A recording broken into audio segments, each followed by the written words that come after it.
Black Myth Wukong released for PC and PlayStation 5 console in August of 2024 and has an upcoming Xbox release in August of 2025, which is good timing for this review. It currently retails for $60, but it does go on sale for about 20% off occasionally.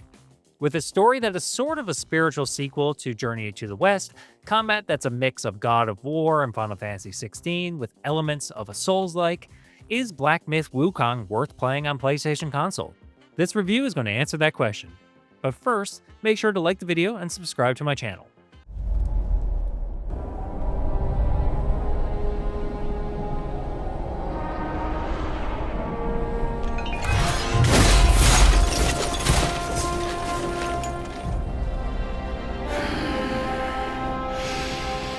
My master. Safe. The scriptures. Sound. All I ever wanted was a life in my mountain, free from you and your so-called merits. Those high above don't trust me. I understand that. And they send you and those knuckleheads to threaten me. To obey and serve once more. I understand that too. As with all my reviews, let's start with the technicals of Black Myth Wukong on PlayStation console. The game is very polished with hardly any glitches, bugs, or crashes. It isn't perfect, and there are an odd moment here and there where you will get stuck on an invisible wall or notice an enemy acting a bit strange, but overall, it's very good. For frame rate, Black Myth Wukong gives you 3 different options. You have the performance mode that reaches a stable 60 FPS, a quality mode that's 30 FPS but higher graphics, and a balance mode that's in between the two, trying to give you the best of both worlds. I tried them all out, but I found balance mode to be really good, although the FPS would tank when there's a lot happening on the screen and you probably die from that. We're going to talk a bit more about the difficulty of this game a little later, but I will say that switching to performance mode is important in the later half of the game when things start getting really crazy and you need to react quickly to things. Overall, play on balance or performance modes. Regardless of which you pick, the game still looks incredible. The character models are very well done, the environments are varied and interesting, and aside from some pop-in textures and foliage, performance mode doesn't take much away from the experience.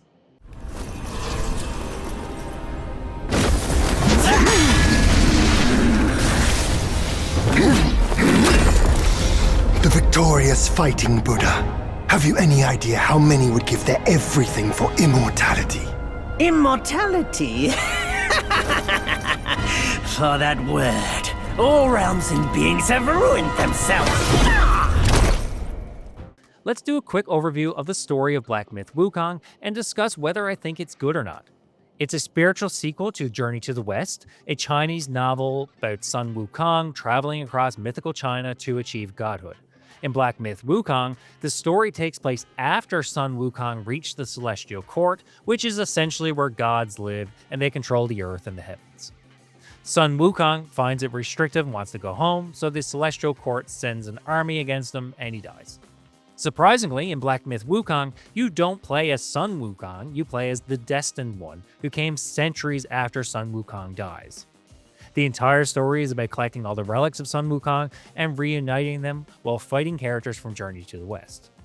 First off, the story is very confusing if you've never read or even heard of Journey to the West. Even then, not a lot is explained in it. It's sort of like how FromSoft games will have bits of lore sprinkled throughout, but Black Myth Wukong dedicates entire cutscenes to these characters but don't give you any context about what's happening. Furthermore, the story is very disjointed. It's divided into 6 chapters, with the transitions between them being very abrupt. It's almost like each are separate episodes or stories that are barely connected aside from a few recurring characters. I'm not an expert on Chinese mythology, and while I'm aware of Journey to the West, I didn't read it. I could understand the main plot pretty easily, but everything else was sort of set up as Easter eggs to people who knew a lot about Journey to the West and enjoyed it. So if you don't know anything about it, don't worry about that, you'll get the gist of what's happening here. The big question is whether the story is good or not, and to be honest, it's kind of just alright. Like I said, it's almost like they had a bunch of different story pieces, but couldn't quite make them flow seamlessly, so they just kind of glued them together into chapters. There is a codex in the game, but it's not really helpful. You would think that it would be written to give you a clear explanation of the characters and past events, but instead, it's almost like they took sections of Journey to the West and ran them through a rough Google Translate. Everything is written very poetic and flowery, but it's not really clear. If you put a codex in a game to help me understand the story and the characters, please at least make it so that a layperson can understand what's going on. This is the Bull King, for example. He comes from blank, and his motivations are blank, blank, blank, etc., for example. Overall, the story had some good cutscenes and memorable moments, but it needed to be streamlined and more clearly explained for a layperson. This humble one's name is Guangmo. Should my demise come by your hands, please pass this message to my master. Searching for deity, mortals do aspire. Craving immortality, Yao Guais surely will conspire!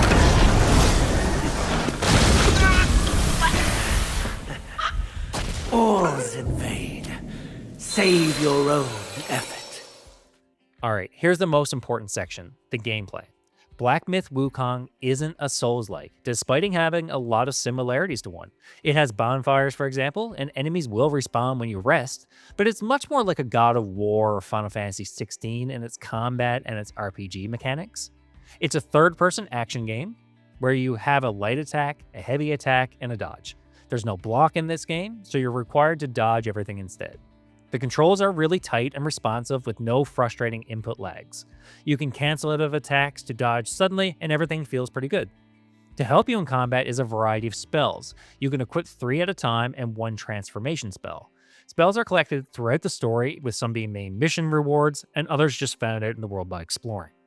The RPG mechanics are pretty light, and it involves earning skill points to put in specific skills, enhancing your techniques or your survivability, your health and mana and stuff, or your spells. Unlike other RPGs, you don't get stronger as you level up. Instead, each level earns you a skill point to spend. You can equip different staffs with varying attack powers, armor for defense, along with accessories that give you bonuses. There really isn't much to say about the gameplay.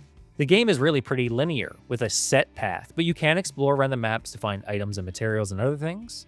You can craft new weapons and armor from those materials that you find, or you collect from bosses. Alright, with all of that out of the way, let's talk about Black Myth Wukong's defining feature, its difficulty. Black Myth Wukong is a hard game, made worse by unevenness in its difficulty. There are times when you're just cruising through levels, and mob enemies are pretty trash and easy. Then you're going to reach a boss, and that's where you're going to be stopped for a long time.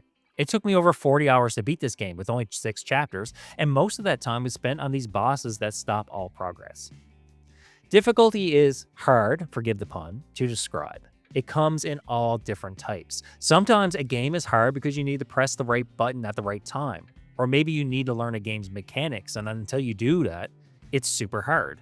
Or maybe you're underleveled and a game is hard because you just didn't grind enough before reaching a certain point. Black Myth Wukong's difficulty comes from its boss design for the most part. I'm going to compare it to Elden Ring or a Dark Souls game. Those are often described as hard games as well.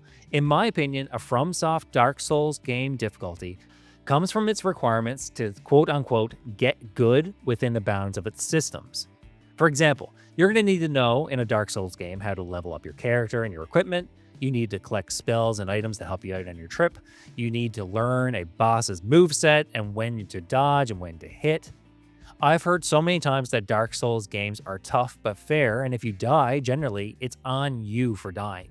Practice, get better, and you're going to win. The game's bosses and enemies are, for the most part, designed around the limitations of a character. Generally, you don't run fast in those games, and you can't hit from very far away, but you're nimble to make up for it. So they make these bosses large to have them telegraph their attacks and give you moments to breathe in between fights if you need them. Black Myth Wukong's bosses have a design problem.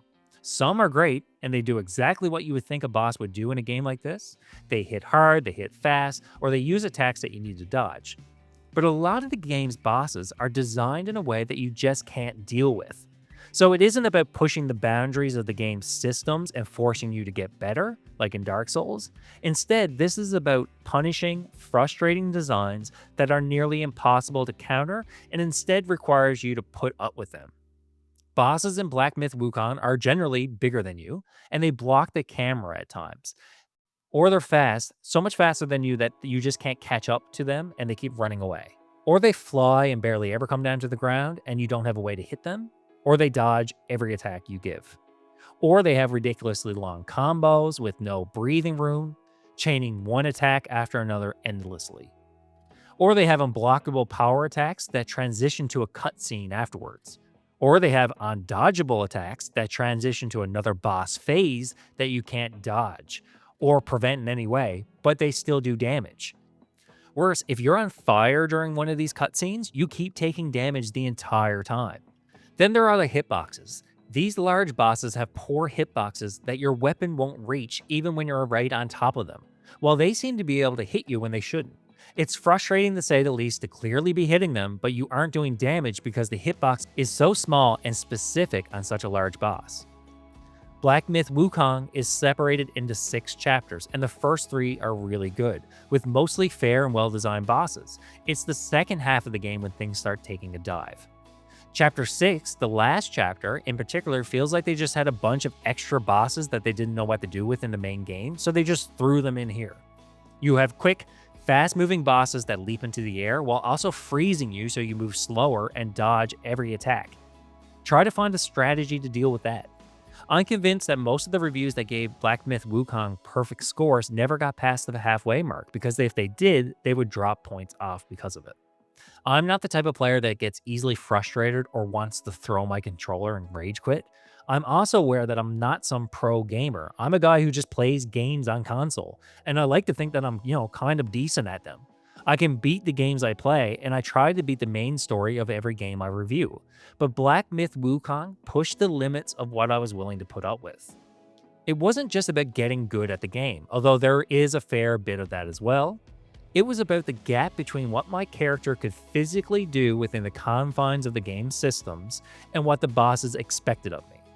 The entire second half of the game was about bridging that gap, of finding tricks and strategies to overcome poorly designed gameplay aspects, such as fast-moving bosses that stay in the sky most of the fight, flinging stuff at you. I can accept the occasional boss like that, but the second half of the game takes it to an extreme of one boss after another. I don't want you to think I'm putting down this game. There was clearly a lot of time and effort put into it. But if you aren't a player that wants a ridiculous artificial challenge, Black Myth Wukong isn't the game for you, especially since there's no difficulty setting here. 今人不见古时月，今月曾经照古人。你看，黄金之国也好，落日之国也罢，都已不复存在。 Okay, let's go into the pros and cons of Black Myth Wukong. For the pros, the visuals are stunning. The character models and the environments are very detailed and lifelike. The combat controls are tight and responsive, with 3 staff stances to choose from that change the style of your combat. Some of the boss fights are insanely cool. But for the cons, the story relies a lot on the player knowing about Chinese mythology and Journey to the West. The codex included doesn't really explain what's going on or who people are. Some of the boss designs just aren't suitable for what you can do as a player. Some move way too fast and run away the entire fight, while others get in the way of the camera so you just can't see what's happening. The combat's a lot of mashing the attack button to do combos, with a heavy attack at the end or dodging. And that's it for another review. So is Black Myth Wukong worth playing? Well, unfortunately, unless you're really looking for a hard action-adventure game, I would recommend most players stay clear of Black Myth Wukong. But if you're the type of player who has the patience and the skill to see it through, you're looking at a great 40 hours of content for $60 US, which is very fair. I'm the Casual Console Gamer on YouTube, and I'll see you all in the next review.